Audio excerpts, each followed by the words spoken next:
السلام علیکم، کیسے ہیں آپ سب؟ ٹھیک ہیں؟ الحمدللہ میں ٹھیک ہوں۔ میں ہوں آپ کی ہوسٹ نور اور آپ لوگ دیکھ رہے ہیں میرا یوٹیوب چینل نور پوائنٹ۔ ویڈیو کی طرف بڑھنے سے پہلے میری آپ لوگوں سے ریکویسٹ ہے، چینل کو سبسکرائب کیجئے، ویڈیو کو لائک اور شیئر کیجئے، بیل آئیکن کو ضرور پریس کیجئے تاکہ آنے والی ویڈیو کو نوٹیفیکیشن بر وقت آپ کو مل سکے۔ یہ جو ویڈیو ہے یہ کربلا کے مقام کی ہے۔ چلتے ہیں اپنی آج کی ویڈیو کی طرف۔ آج کی ویڈیو میں عیسیٰ علیہ السلام اور ان کی قوم کے حوال بیان ہوں گے۔ بنی اسرائیل میں ایک ایسی امت تھی جو عقیدہ توحید کی وجہ سے اس وقت کی دوسری امتوں سے ممتاز تھے، اور دوسروں پر ان کی فضیلت کا راز یہی تھا کہ اللہ رب العزت کا فرمان ہے، اے بنی اسرائیل، میرے اس احسان کو یاد کرو جو میں نے تم پر کیا اور میں نے تمہیں جہان والوں پر فضیلت دی۔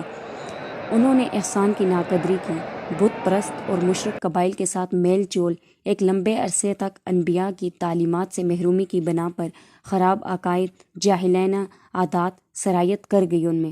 انہوں نے مصر میں بچھڑے کی پوجا کی، بچھڑا یعنی گائے۔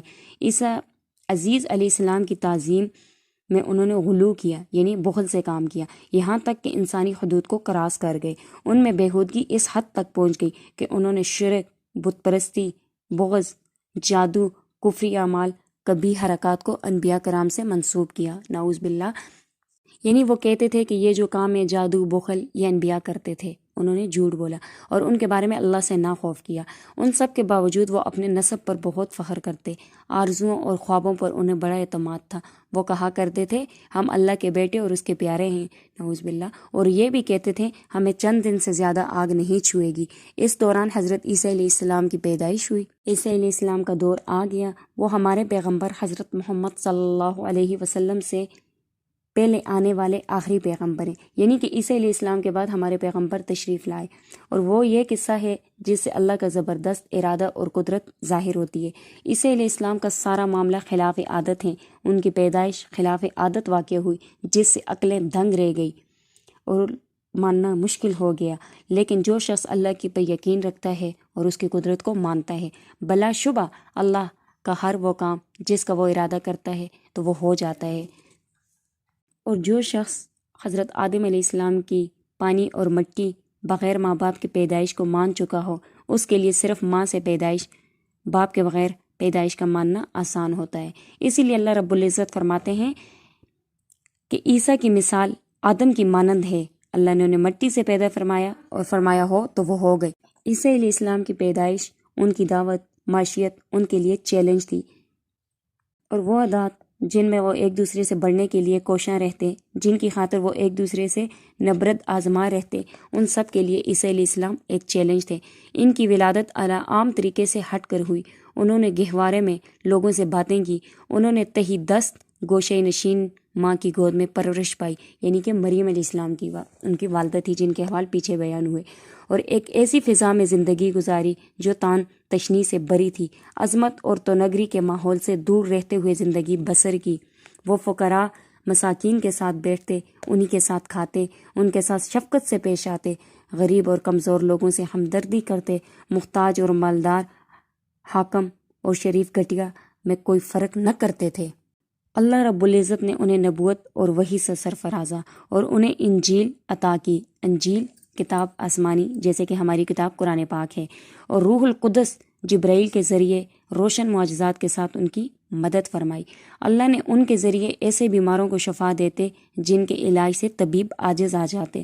آپ اندھوں کو ٹھیک کرتے، کوڑی کے جو مرض ہوتے اس کے مریضوں کو ٹھیک کرتے، اور اللہ رب العزت کے حکم سے مردوں کو زندہ کرتے، اور لوگوں کے لیے مٹی سے پرندے کی شکل بنا کر اس میں پھونک مارتے تو وہ پرندہ اللہ کے حکم سے اڑنے لگ جاتا۔ سبحان اللہ، یہ وہ معجزے ہیں جو اللہ رب العزت نے عیسیٰ علیہ السلام کو عطا کیے تھے، اور لوگوں کو بتا دیتے جو کچھ وہ کھا کر آتے یا جو جمع کر دیتے، یعنی کہ وہ پرندے، وہ سب کچھ کے ذریعے کچھ تورات میں رسولوں کے معجزات، قدرت الہیہ کے بارے میں اطلاع آئی، لوگوں کو یقین بڑھاتے، ان کا ایمان تازہ کرتے، تجربہ مخصوص کی بندگی کو جھٹلاتے تو لوگ اللہ تعالیٰ کی وسیع قدرت، ربانی ارادے کی طاقت کا انکار نہ کرنے لگے۔ وہ اس بات پر ڈٹ گئے کہ جس چیز کا علم ہو چکا ہے یا جس چیز کا انہوں نے مشاہدہ کیا ہے، اس میں کسی نئی بات یا اضافے کی گنجائش نہیں۔ یعنی وہ اس بات پر ڈرے رہے کہ جو بات انہوں نے مشاہدہ کیا وہ ٹھیک ہے، اور یہ عیسیٰ علیہ السلام کے معجزات کو ماننا، ان کو ماننا، یہ نہیں مانتے تھے وہ۔ عیسیٰ علیہ السلام نے یہودیوں کو بہت سی ان باتوں میں جھٹلایا جو ان کے خیالوں میں بیٹھی تھی۔ ان میں انہوں نے غلو یعنی بخل سے کام لیا تھا۔ ان یہودیوں نے اللہ کی حلال کردہ چیزوں کو حرام اور حرام کردہ چیزوں کو حلال سمجھ رکھا تھا۔ عیسیٰ علیہ السلام نے ان کو دین کی روح، مغز اور اصل حقیقت کی طرف بلایا۔ انہیں اللہ کے ساتھ ایسی محبت کرنے کی طرف بلاتے جو ہر محبت پر غالب ہے۔ انہیں انسانیت پر رحم کھانے، ان کے احترام، فقیروں کے ساتھ غمخواری کرنے کی دعوت دیتے۔ انہیں خالص توحید کی طرف بلاتے۔ ہر وہ جاہلی عادت، غلط عقیدہ جو انبیاء کے دین میں داخل ہو ان کو چھوڑنے کی تلقین کرتے تھے۔ یہ سب کچھ یہودیوں پر مشکل گزرا۔ انہوں نے آپ کے ساتھ لڑائی چھیڑ لی۔ انہوں نے ایک کمان سے ان پر تیر پھینکے، عیسیٰ علیہ السلام پر الزام اور تہمتوں کی بوچھاڑ کر دی۔ انہوں نے عیسیٰ علیہ السلام کو گندی گالیاں، بیہودہ باتیں کہنی شروع کر دی، نعوذ باللہ من ذالک۔ ان کی پاک دامن والدہ مریم بطول کو تہمت اور طعنے کا نشانہ بنایا۔ ان کی ڈٹ کر مخالفت کی، ان کے لیے بدماشوں کو تیار کر دیا، ان کے راستے بند کر دیے گئے۔ یہ تھے عیسیٰ علیہ السلام کے حوال۔ آگے کے حوال انشاءاللہ نیکسٹ ویڈیو میں بیان ہوں گے۔ تو کیسی لگی آپ کو آج کی ویڈیو؟ ضرور اپنی رائے کا اظہار کیجیے۔ نیکسٹ احوال اگلی ویڈیو میں، تب تک کے لیے اجازت چاہتی ہوں۔ اللہ حافظ۔